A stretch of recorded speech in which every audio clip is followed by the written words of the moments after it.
তানিয়া, কি ব্যাপার দরজা খোলা কেন? এই তানিয়া, কোথায় তুমি? আরে আমার না এক সপ্তাহ পরে আসার কথা ছিল। আমি দেখো তোমাকে সারপ্রাইজ দেওয়ার জন্য এক সপ্তাহ আগে চলে আসছি। কই তুমি? তানিয়া, তানিয়া, আরে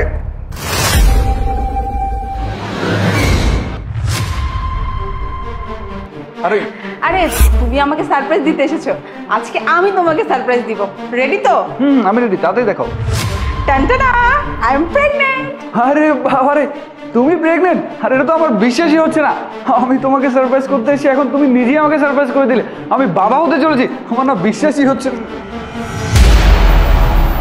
বিশ্বাস? এই তুমি প্রেগন্যান্ট কি করে হলে? আমি তো 2 বছরের জন্য বাইরে গিয়েছিলাম ডিউটির জন্য, আর তুমি এই 2 বছরের মধ্যে প্রেগন্যান্ট কি করে হলে? সত্যি করে বলো তো, এটা কার বাচ্চা? আরে তুমি কি বলছো? তুমি তো 6 মাস আগেও এসেছিলে, ভুলে গেছো নাকি? দেখো তানিয়া, তুমি আমাকে মিথ্যে কথা বলবা না। আমি 2 বছরের জন্য বাইরে গিয়েছিলাম, আর আমাদের 2 বছরের ভিতরে কিছুই হয় না যে তুমি প্রেগনেন্ট হবা। সত্যি করে বলো, এই বাচ্চাটা কার? তুমিও বাকি মহিলাদের মতো না, তুমি আমাকে ধোঁকা দিচ্ছ। তোমাকে তো ইচ্ছে উঠছে একটা থাপ্পড় দিতে। আরে আরে দাঁড়াও দাঁড়াও, এই দেখো আমি তোমার সাথে মজা করছিলাম।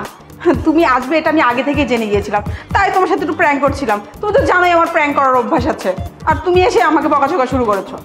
আরে তুমিও না, যেভাবে হঠাৎ করে আমাকে প্রেগনেন্টের নিউজটা দিলা, আমি তো ভয় পেয়ে গেছি। এভাবে কেউ প্র্যাঙ্ক করে? তোমার না মজা করার অভ্যাসটা এখনো গেল না। তুমি তো আগে থেকেই জানো যে আমি মজা করি, মজা করার অভ্যাস আছে আমার। আর তুমি আসবে এটা তো আমি আগে থেকে জেনে গিয়েছিলাম, তাই এই সারপ্রাইজটা প্ল্যান করেছি। আচ্ছা, তুমি এটা কি করে জানলে? গতকাল আমি বাজারে গিয়েছিলাম, তোমার ফ্রেন্ড সাগরের সাথে আমার দেখা হয়েছিল। ও গল্পে গল্পে আমাকে তোমার কথা বলে দিয়েছে, আর তখনই হুট করে আমার মাথায় এই প্ল্যানটা চলে আসছে। এই সাগর না, শালার একটা কথা ওর পেটের মধ্যে থাকে না। আচ্ছা ঠিক আছে, এখনো তো কথা বলতে হবে না। আজকে আমি তোমার পছন্দের খাবার রান্না করেছি, চলো আমি খাবার দিচ্ছি ডাইনিংয়ে, এসো।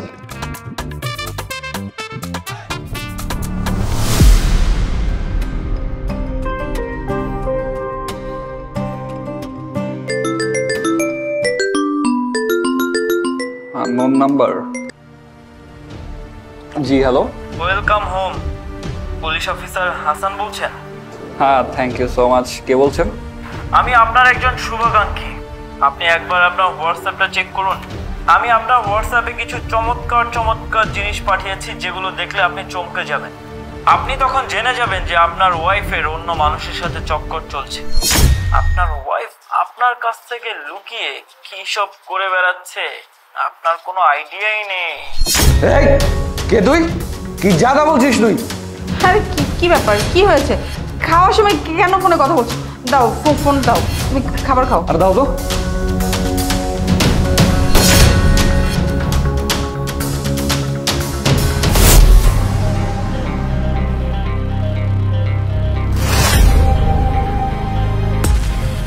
এ কি, ভাবি ভাইয়াকে ধোকা দিচ্ছে? আরে এই ছেলেটাকে ভাবির সাথে? আরে এই ছেলেকে তো আমি বাসায় আসতে যেতে আরো 2-3 বার দেখেছি। এক্ষুনি ওদের একটা ভিডিও করে নিই। ঠিক আছে বাবু, তুমি আজকে যাও। হ্যাঁ, তোমাকে ফোন করলে তুমি আবার আসবে।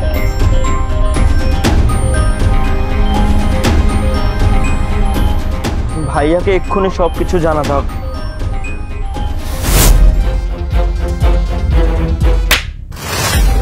তো লজ্জা করে না? আমি দেশের মানুষের সেবা করছি, আর তুই বাসায় থেকে পরপুরুষের সাথে এইসব করে বেড়াচ্ছিস? না না, তুমি ভুল বুঝছো, এরকম কিছুই না। চুপ কর। আমি ওই ভিডিওতে দেখেছি তুই ওই ছেলের হাত ধরে বলেছিলি কি ফোন দিলে যাতে সময় মতো বাসায় চলে আসে, তাই না? আরে ও তোমার ফ্রেন্ড হয়, তুমি ভুল ভাবতেছো। এ চুপ, একদম চুপ। আর একটা মিথ্যা কথাও বলবি না। আর যদি একটা মিথ্যা কথা বলিস, আমার থেকে খারাপ আর কি হবে না। এই যে তোর এই গলার এই লাভ বাইটটাই বলে দিচ্ছে যে তুই ওই ছেলে কি তোর ফ্রেন্ড ছিল নাকি অন্য কিছু ছিল। তোর লজ্জা করে না বিবাহিত হয়ে অন্য পরপুরুষের সাথে এইসব করতে? আজকের পর থেকে তোর আর আমার সম্পর্ক শেষ। আমি আর জীবনে তোর সাথে সম্পর্ক রাখবো না। আমি চলে যাচ্ছি, আর আমি ফিরবো ঠিকই, কিন্তু সাথে একজন পুলিশ নিয়ে, যাতে তোকে এই বাসা থেকে গাদ ধাক্কা দিয়ে বের করে দেয়।